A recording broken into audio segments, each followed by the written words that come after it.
Patuloy naman ang nararamdaman na epekto ng southwest monsoon o hanging habagat sa ilang bahagi ng bansa. Ang mga lugar na posibleng ulanin, alamin natin mula kay Pag-asa Weather Specialist Charmaine Varilla. Ma'am Charmaine, magandang hapon po. Ano ba yung mga lugar na partikular na maaapektuhan itong hanging habagat? Yes po, magandang hapon din po sa inyo maging sa lahat ng ating mga tagapakinig at narito ang ulat sa lagi ng panahon. Habagat pa rin ang siyang nakakaapekto sa buong Luzon at kandurang bahagi ng Visayas.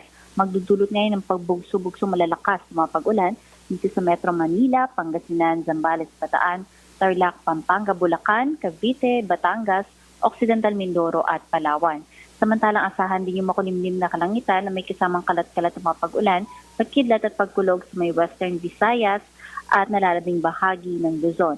Sa nalalabing bahagi naman ng ating bansa, iiral lamang yung tsansa ng mga pulo-pulo at mapanuli ang mga pag-ulan, pagkidlat at pagkulog dala ng localized thunderstorms. Ngayong araw, ngayong pinakamatataas na malalakas na mga pag-ulan ay nandito sa bahagi ng Metro Manila, at maging dito sa may areas kung saan na-mention natin may occasional rain, including areas dito sa may bahagi ng Central Luzon, especially sa western section, kabilang ang Zambales, Bataan, Tarlac, at bahagi din ng Pampanga, Bulacan, at western section din ng Calabarzon, Cavite, Batangas. At dito rin sa may bahagi ng Occidental Mindoro, pababa ng Palawan. Ina-expect natin na sa susunod na 2 araw, papatuloy yung mga pag-ulan sa mga lugar na nabanggit natin at maaari pang umabot dito sa may bahagi ng buong Ilocos Region. Kaya iba yung pag-iingat sa ating mga kababayan sa peligro dala ng malalakas na mga pag-ulan gaya ng pagbaha at pagguho ng lupa.